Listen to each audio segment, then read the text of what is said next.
Bem-vindo e bem-vinda ao Psiconline Podcast. E chegamos ao 10º episódio da primeira temporada. Se você ainda não me conhece, bem, eu sou o seu anfitrião, Raul de Oliveira, um dos psicólogos aqui do Psiconline e, pelo visto, o entrevistador oficial do nosso podcast. Se você nos acompanha, já sabe, envie um feedback, compartilhe o episódio e comenta nos nossos posts do Instagram, do Facebook, do Tumblr e direto nos artigos lá do blog.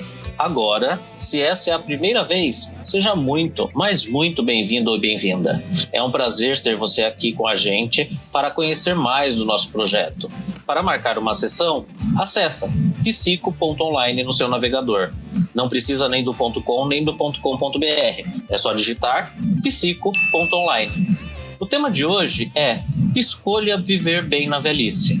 E estamos aqui com a psicóloga Juliana Frigueto, que atua com demandas relacionadas ao envelhecimento, é sócia proprietária da clínica Envelhecer, do podcast Envelhecer, disponível no Spotify, professora na residência multiprofissional em saúde do idoso na Universidade de Passo Fundo e Hospital São Vicente de Paula, e claro, uma psiconline.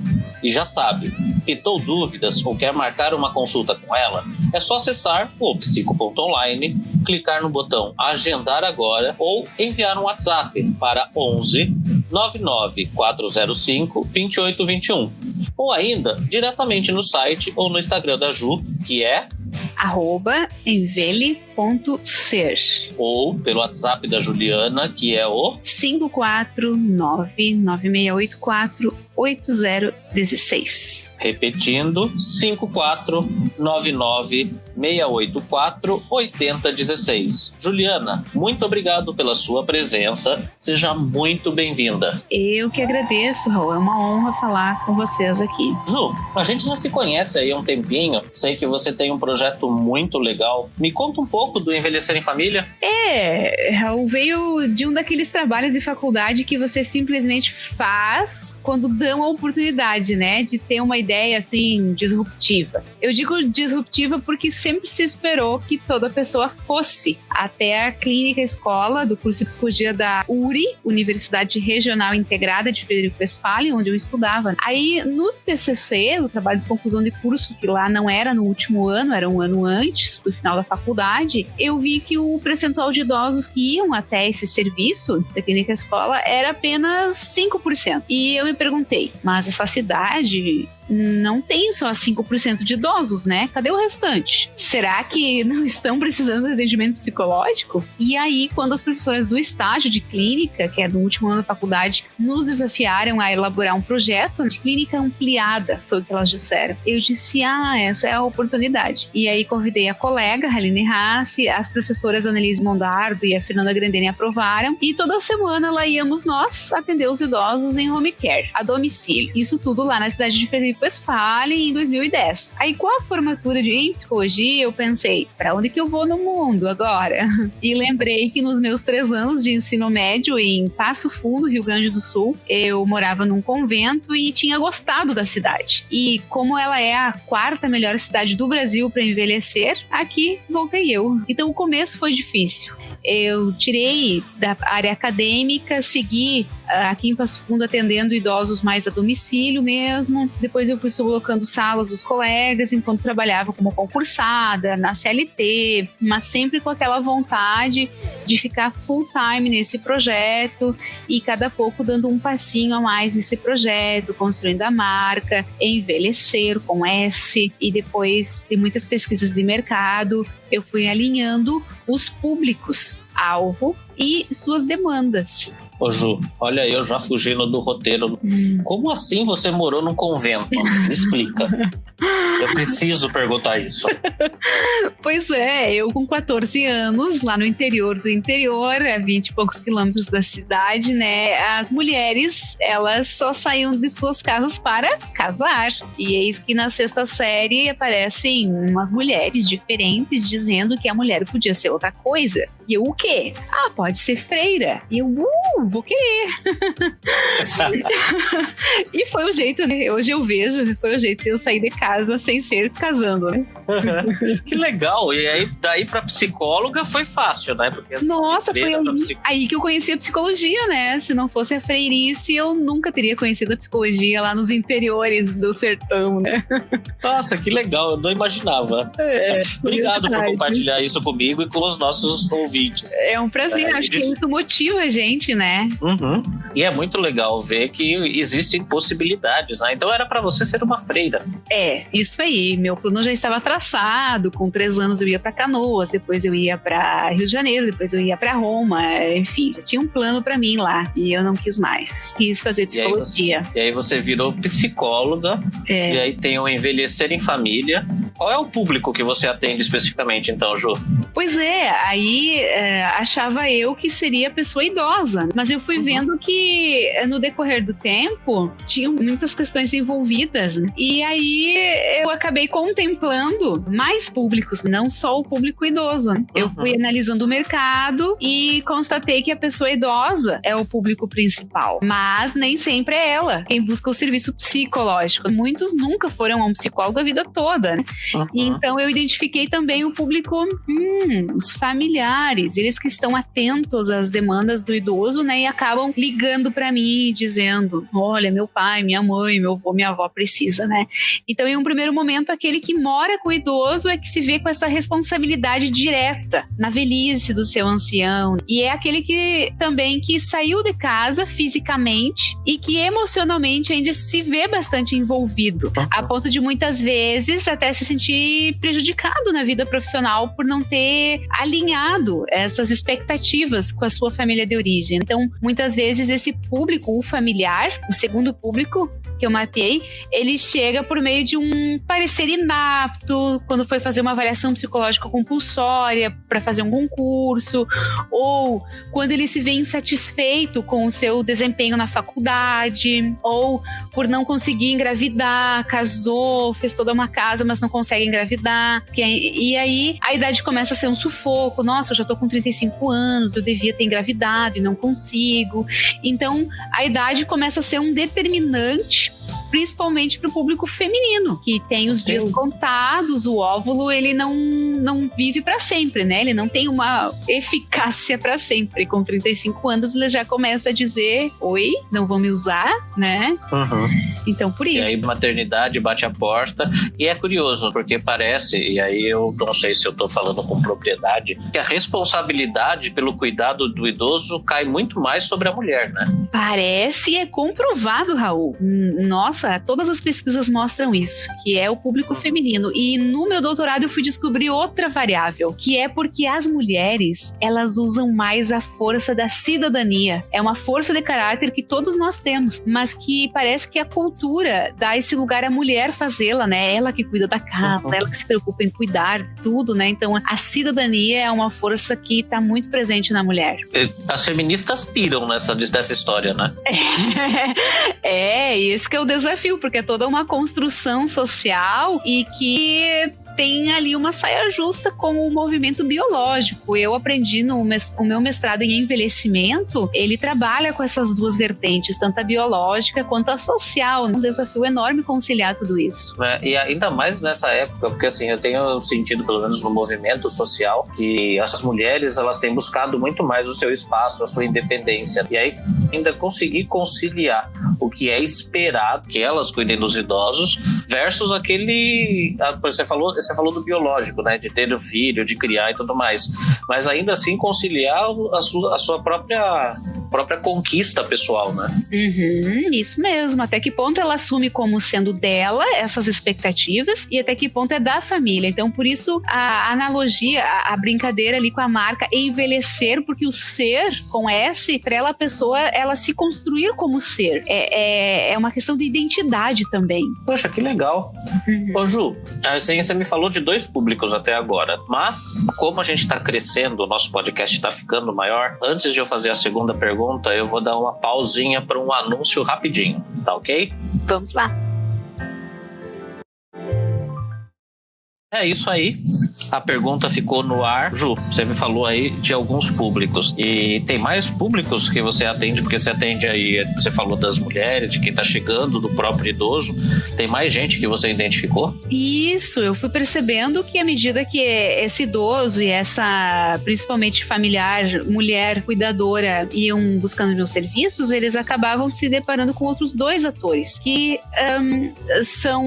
muitos acabavam indo, por exemplo, contando com o apoio de instituições de longa permanência para idosos, principalmente em casos de demência, quando exige-se 24 horas ali junto com o idoso, então os familiares acabam utilizando as instituições, e eu fui percebendo que um ambiente favorecedor ao envelhecimento é necessário, né? Então eu vi o quanto que um cuidador com habilidades emocionais para atender idosos e famílias, com um ancião, com desafios de doenças adversas, é muito importante, né? E durante os 3 anos como professora na área, eu sempre supervisionava instituições de longa permanência para idosos. Então, fui conhecendo também esse mundo dos chamados antigamente asilos, que hoje não se usa mais esse termo, mas o quanto que é importante que as instituições estejam preparadas para assistir de uma forma mais humana, né? Ainda hoje, normalmente eles usam, embora sejam lares de longa permanência, eu tenho a sensação também que as pessoas ainda usam isso como quase que um descarte do idoso. Isso. Tô errado? Isso mesmo. Eu fico com o coração na mão na hora que eu vejo. Eu participava de um projeto social, o projeto do Velho Amigo. Adoro eles, um beijo pessoal do Velho Amigo. Tenho saudade lá, a gente fazia um projeto de contação de história para os idosos, né? E era muito gostoso. E eu lembro de idosos que reportavam que as famílias sequer iam visitá-los. Então, assim, era só colocar lá e ficar. Isso. E essa questão, ela é tão forte que quando a gente se deparava com as histórias, os enredos, como que isso era entendido pelo idoso, pelo próprio familiar, eu me deparei aí com alguns estigmas também. Aquela questão que a própria psicologia nos ensina e às vezes não nos ajuda, a importância de compreender as psicopatologias. E eu conferi nesses casos, muitos casos de narcisismo perverso. O que é isso? O transtorno de personalidade narcisista perverso é um dos transtornos que faz com que ocorra, muitas vezes está por trás de um abandono a uma pessoa idosa no lar, porque é como se fosse assim: meu pai e minha mãe nunca me cuidou, foi assim, assado, então eu também não vou cuidar dele. E aí, muitos casos começaram a aparecer aqui, por exemplo, assim, de filhos que o pai ou a mãe nunca tinha atendido eles. Meu pai simplesmente sumiu no mundo, não tenho nem tato com ele, e agora eu recebi do juiz uma intimação de que eu abandonei o meu pai no lar de idosos. E aí a gente ia ver, tinha todo um processo, inclusive judicial, envolvido, e houve um distanciamento enorme, uma ausência de vínculos, de uma construção, né, que caracterizavam isso. E aí é que vem a questão do familiar. Aí é que você realmente escolhe, porque você vai repetir esse ciclo de descuidar, ou você vai trabalhar essa questão para si e vai se permitir ter escolhas diferentes do que teu pai, tua mãe, teu avô, tua avó teve contigo. Então esse é o dilema de muitas famílias envolvidas em um processo de institucionalização. Repetir o descuidado ou não cuidado que recebeu ou não? Eis a questão. E há um grande processo de maturação emocional nos familiares envolvidos para não repetir esse ciclo, né?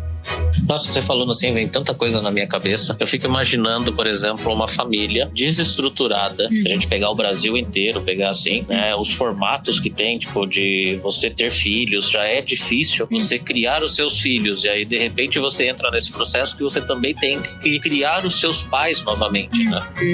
A geração da meia-idade, então, geralmente acaba sendo esse familiar. Ela tá tendo que cuidar de 2 gerações. Então, as relações intergeracionais, elas acabam sendo muito beneficiadas quando a pessoa faz psicoterapia, se avalia, se autoconhece, ou muito prejudicadas, né? Que aí a pessoa vai entrar em contato com o ser aí do envelhecer, né? Ela vai ter que... essência, isso. Né? Porque na verdade ela tem que primeiro conseguir, e aí é uma frase que eu costumo usar bastante, né? Que pra você cuidar do outro, você tem que primeiro cuidar de si também, né? Isso mesmo, e aí é que vem a coisa do como assim de uma forma humana, porque é fácil você ser legal com quem foi legal com você. É a regra que teu pai, tua mãe, teu avô, tua avó te cuidaram e você, no momento da velhice, vai expressar uma forma de gratidão. O cuidado a ele é praticamente uma gratidão, né? Mas a gente tem se deparado nos lares de idosos com as exceções, o que não é regra, né? E muitas vezes repercute em violência. É uma violência você abandonar um idoso em um lar de idosos. É uma violência você repetir com ele o que ele, por uma baixa consciência, pode ter feito contigo. Então esse que é o processo de conscientização desse processo, né? Dessa humanidade. E aí você falando, eu fico imaginando, a gente tá focando aí nos lares de longa permanência, nos idosos que estão lá e que estão sendo abandonados. E o quanto que estão os idosos presos em casa agora, por exemplo, o quanto que esses idosos eles devem estar sofrendo também com válvula de escape, né? As pessoas ainda descontando o quão necessário é eles terem atenção também, né? E isso, muitas vezes esse dilema, Raul, faz parte do familiar e do idoso quando eles estão em processo de acompanhamento psicológico comigo. E aí também há de se romper o estigma. Muitas mulheres idosas, que a maioria são idosas, né? São as mulheres que mais estão atingindo a longevidade, elas se deparam com essas questões que as feministas também piram, né? Sobre esses estigmas sociais. Não, eu não vou para um asilo, onde é que já se viu, isso é abandono. Mas acaba tendo que reviver e lidar com essa singularidade de como é se sentir abandonada na sua própria casa. Então, muitas passam por dilemas, né? Lidando, e cada uma escolhe de uma forma. Mas para te ver como que para fazer uma escolha na velhice não é bem assim. Vou ir lá pro lar de idoso, tal.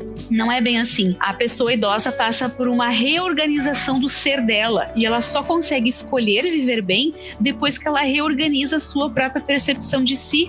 Então essa que é a minha trabalheira enquanto psicóloga, a ajudar, facilitar essa pessoa a se reorganizar na sua percepção, né? E as idosas que eu atendo, elas são idosas assim, viúvas de militares, de uma era em que a mulher ela foi feita para ser do lar, para ficar em casa, não ter uma profissão e ter esse papel muito atribuído ao lado feminino, né? Então hoje elas pagam suas sessões de psicoterapia, têm suas escolhas em termos de usufruir da vida, com a aposentadoria de maridos, com uma carreira bem de sucesso, né? Mas que é atrelada ao homem ainda. Ainda conseguiram se aposentar porque o homem, veio do homem essa construção de carreira. Então isso também faz com que se construam essas novas vertentes do feminismo, né? É uma luta social, sim, de você construir também a tua própria aposentadoria, você aprender novas formas de poupar. Por isso que eu faço parceria com, por exemplo, o Biratã, que é um coach financeiro que ajuda quem está interessado a cuidar dessa questão, porque isso faz parte do processo de escolher e viver bem.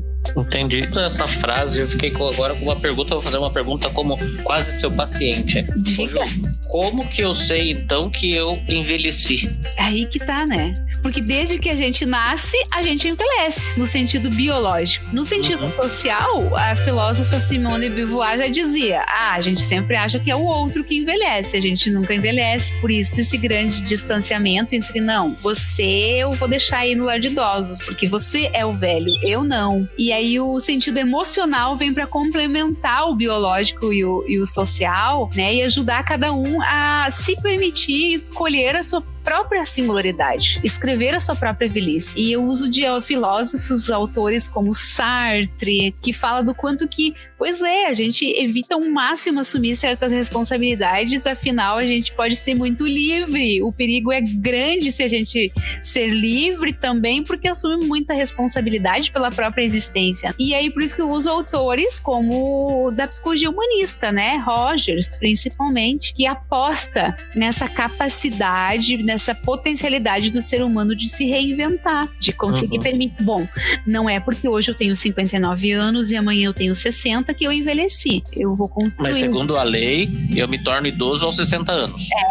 Essa é a luta emocional, que muitas vezes acontece em outros ciclos da vida também. Está aí o dilema das crianças que, bom, qual é a idade para entrar no primeiro? Tem ou não capacidade emocional para entrar no primeiro ano, no nono ano, enfim. Esses dilemas com a idade acontecem durante todo o ciclo de vida, mas parece que na velhice ele vem carregado de muito mais estereótipos. Poxa, que triste, né? Porque assim, é um processo que a gente não está acostumado.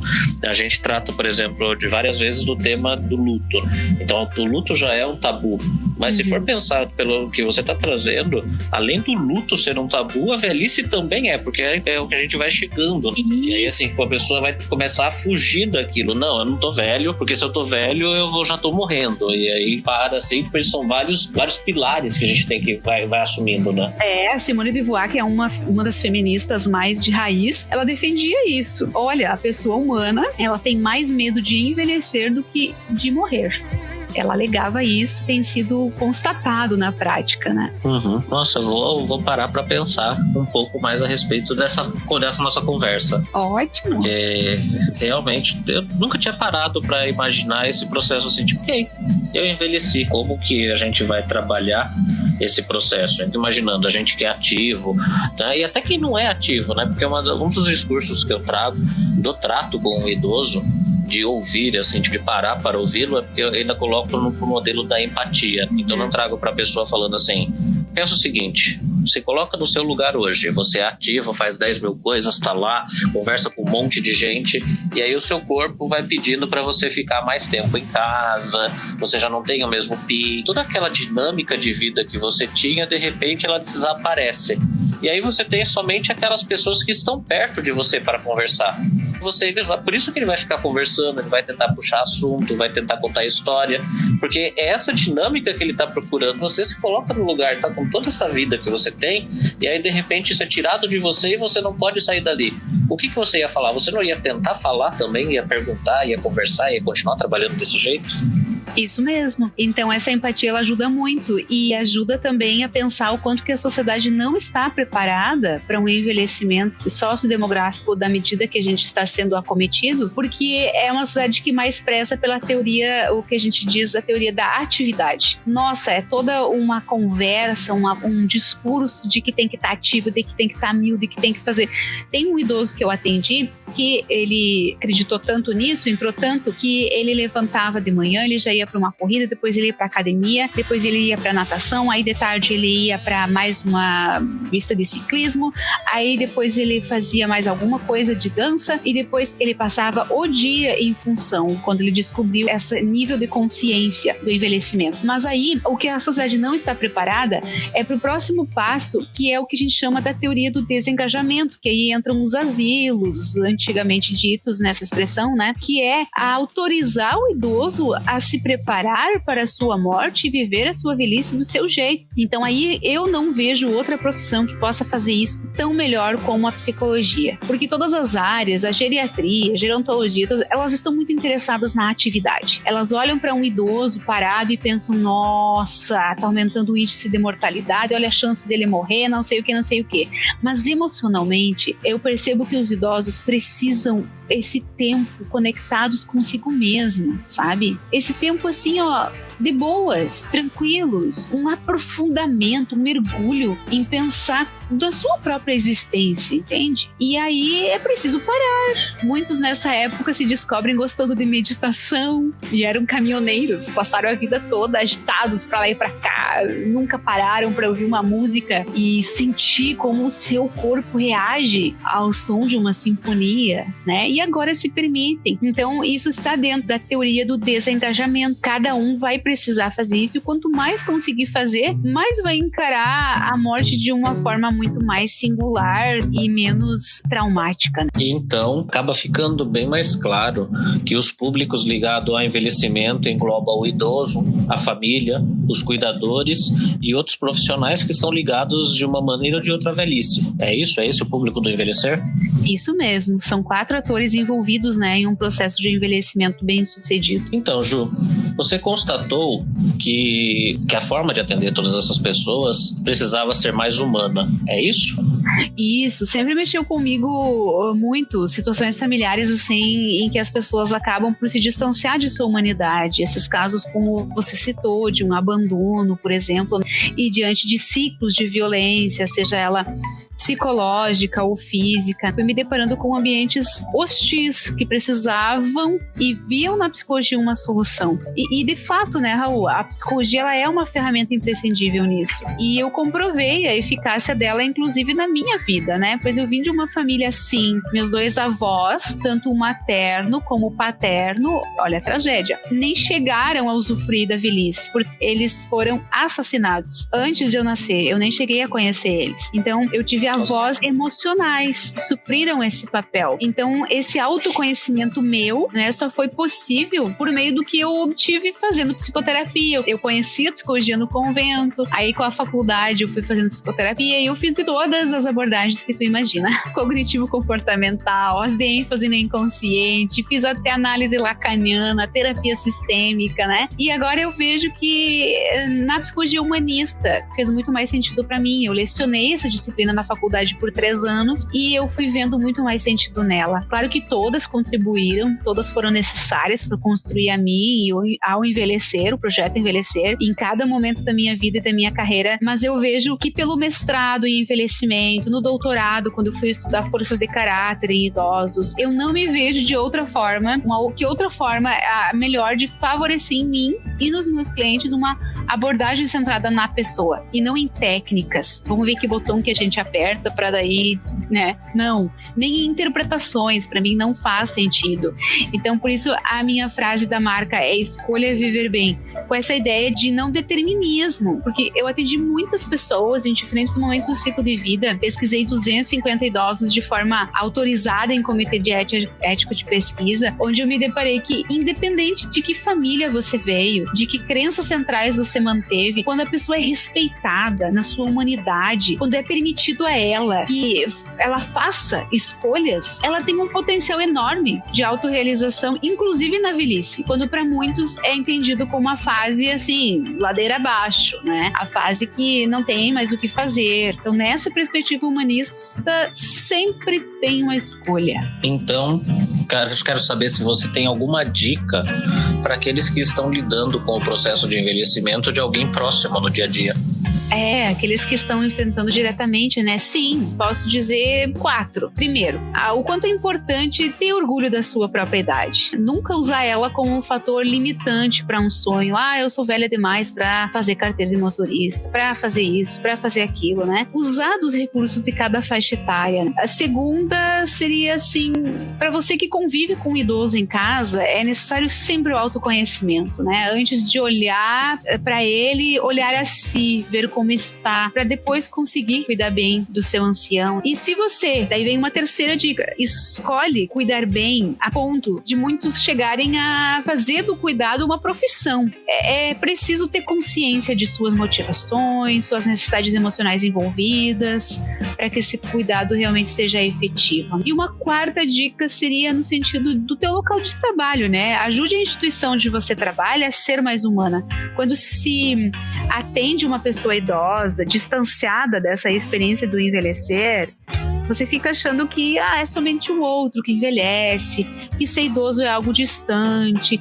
Aí você acaba distorcendo também a noção de tempo e levando uma cultura de desadaptações. E uma cultura social, ela demora muito para mudar. Às vezes, o tempo suficiente para chegar a hora de você ser a pessoa idosa, ser cuidada, né? Nossa, quanta coisa que... Aí eu vou voltar nas suas dicas, desculpa, Ju, eu vou fugir do roteiro de novo. Tá? Eu vou colocar aqui. A importância de ter orgulho da sua idade. Então, aquelas pessoas que escondem a idade, tá errado. Isso é muito comum. Já aconteceu casos que pararam na polícia. Por exemplo, uma noite de sexta-feira, ele bem tranquilo, teve que chamar ele na delegacia. Mas como assim, mãe? Ela sempre jogava carta com as amigas e tinha uma certa competição entre elas, quem que era mais velha e tal. E ela se aliou ao neto dela, que era muito inteligente com coisas de xerox e mexia em cópias e tal, e disse pra ele: tu pode me ajudar a mudar a minha data, o meu ano aqui no RG, né? Claro, vó, vamos lá. E ela tinha um RG com uma data, um ano diferente do real, né? E aí cada vez que diziam: duvido que você tenha essa idade, ela dizia: olha aqui meu RG, e andava com esse RG. Eis que, voltando pra casa nessa noite, ela passa por uma blitz da polícia, né? Trânsito. E parece que lá foi bem fácil eles chegarem a concluir que ela falsificou documento, né? E aí teve que chamar advogado e tudo, alegar porquê, e acusada de falsificação de documento. É assim. E isso ela tava fazendo pra ser a idade pra baixo, né? Isso, pra provar que ela era mais nova. Tem gente que esconde a idade pra cima? Pois é, isso acontece, é o que a gente chama de ageísmo, né? O ageísmo, ele acontece não só com quem quer puxar a idade para baixo, mas quem quer puxar para cima. Então, acontece muito, por exemplo, quando professores muito novos, posições assim, que a sociedade exige que tenha uma certa respeito pela idade e não valoriza por ser muito novo. Então, eu atendo casos assim, pessoas da área da justiça que, por serem muito novos, logo já passou num concurso, bem novinho, já assumiu um cargo socialmente entendido como de uma pessoa respeitosa e que muitas vezes se vê colocando um óculos, usando roupas de mais idade, né? Então, isso acontece, de puxar pra cima. E aí você tem um problema no futuro que você vai querer puxar pra baixo.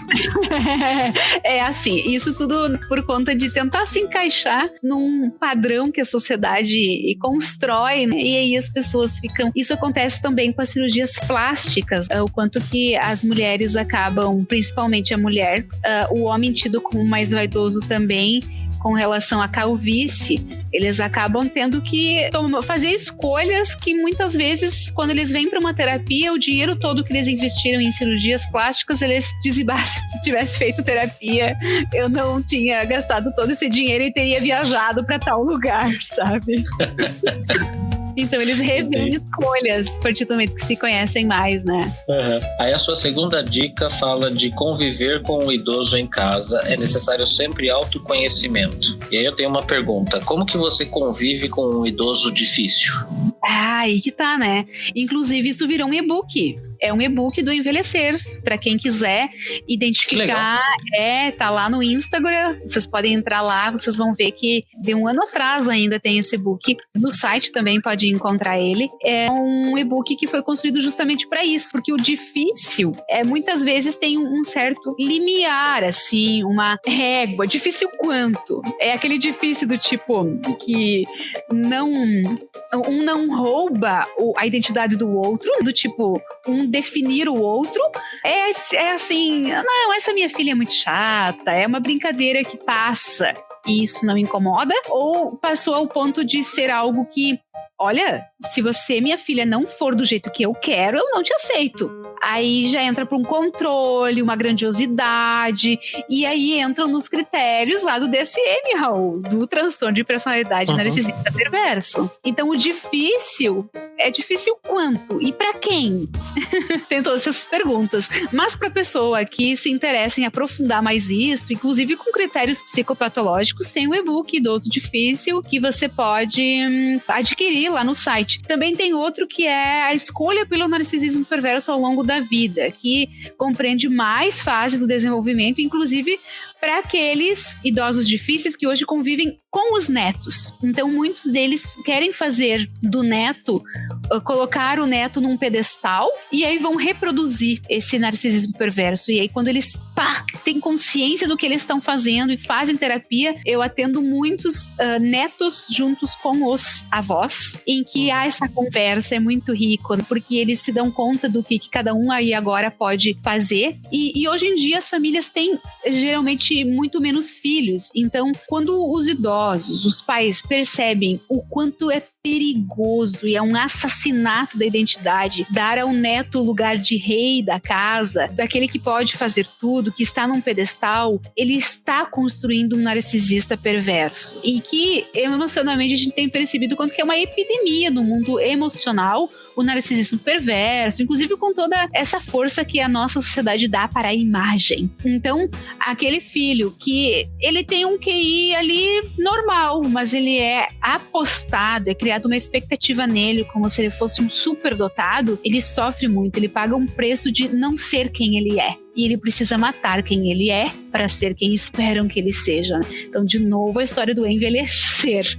quanto você paga para ser você. Muitas pessoas acabam percebendo que às vezes vale a pena pagar sim em psicoterapia, porque o preço emocional para ser quem não é, um projeto de ser que lhe foi vendido, é muito mais caro. Olha, eu já vou deixar pré-agendado aqui a gente fazer um segundo programa só para falar de narcisismo perverso. Uau, é um prazer! Eu tô de boca aberta aqui com a quantidade de informação pra gente. Então, assim, gente, esse programa hoje é somente sobre o envelhecimento. Aguardem a Ju num próximo pra gente falar de narcisismo perverso. Se vocês ouvirem aí, mandem as suas dúvidas, cliquem, a gente já monta aqui, já vai trazendo outras informações para poder fazer esse segundo programa, hein?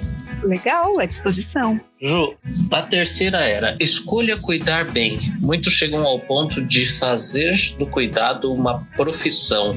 E aí você fez dessa daqui, fez eu lembrar de uma frase que era: quem cuidará dos cuidadores? É nisso que você está falando?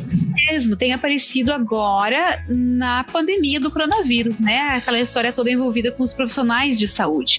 Então eu faço grupos de encontros com profissionais da saúde, além de lecionar, né, na residência multiprofissional de atenção à saúde do idoso, é com profissionais que escolheram fazer do cuidado uma profissão. O que é comum a eles é a história de vida em família de todos, daquela pessoa que escolhe a enfermagem, o serviço social, inclusive a psicologia. Nós, Raul, eles já eram pessoas que ou foram... Aí que tá, porque quando você faz terapia, você vai perceber na terapia sistêmica, que é uma coisa bem determinista, um entendimento determinista do cuidado, provavelmente essa pessoa ela vai perceber que houve um padrão. Geralmente a mulher mais nova da família italiana é dada a missão familiar de cuidar dos pais idosos. E aí ela tenta se desvirtuar um pouco aqui, um pouco lá, cai na enfermagem. Então, ok, ela conseguiu transformar aquela missão que lhe foi dada a ela de missão familiar para uma missão social de cuidadora. Mas ela sempre vai conseguir cuidar melhor ainda à medida que ela trabalhar em terapia as suas motivações mais profundas, as suas vontades mais profundas, e ela consegue separar